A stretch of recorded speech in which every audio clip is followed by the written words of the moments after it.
Do you know what? I think momentum is probably the key word here. You've mentioned that a couple of times. I think that is nail on the head, because you need that start point, but it needs to get moving. And we're talking about such big amounts of spend and such high levels of complexity. Momentum is absolutely critical to it.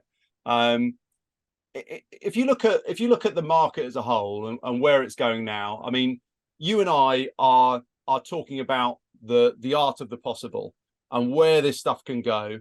And there's plenty of people that are working really hard within MSPs and within client organizations to make these things work and to make these things happen, and within the tech providers to do that as well. What do you think, or do you see any kind of key changes that need to change within that contingent workforce solution stroke MSP stroke VMS ecosystem? Do you see any key things that you think need to change within that ecosystem space to take the whole SOW opportunity forward? I mean, from the provider space, I think it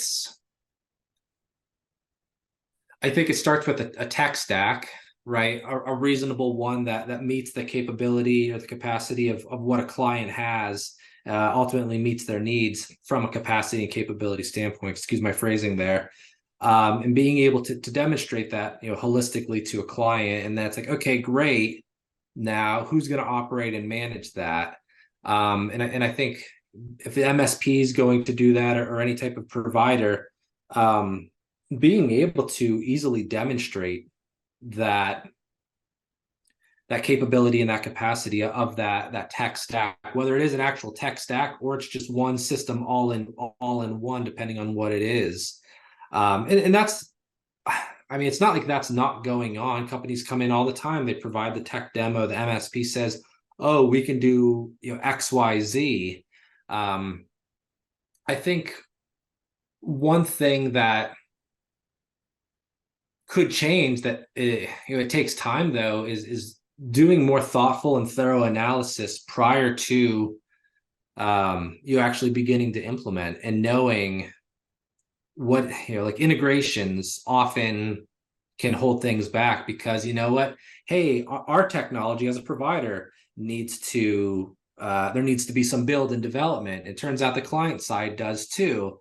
Well, knowing that before you go into an actual implementation, I think can save you time later, because when you keep on having to kick that down the road because you don't have integration requirements and you don't know how long the build's going to take, almost doing a pre-implementation before implementation.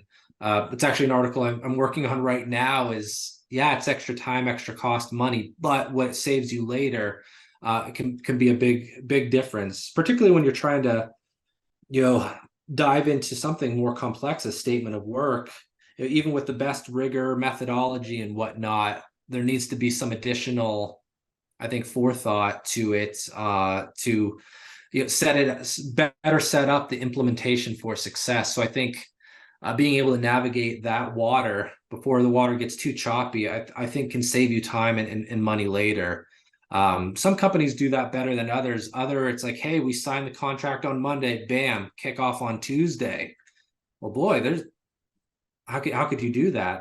That there's just a lot of pre-work I think needs to go in, that because you're a lot of the money that a VMS or an MSP makes isn't always made from implementation. They don't get money until the tech is turned on in the MSP's live. So it's speed to revenue, baby. Keep it going, even if it's sucky. We'll figure it out later. MVP, minimum viable product. It's like, I don't like minimum viable product. I want things to work right the first time around, and I want things to be done. And sometimes it can't be done that way, and that's tough. But it comes down to planning. I think we need to give more time for planning. Providers hate me for saying that because it's speed to revenue, and I get that, but speed to revenue is not very good when you need to spend more time and money later trying to fix the problems that you swept under the rug earlier because you're just trying to flip the switch.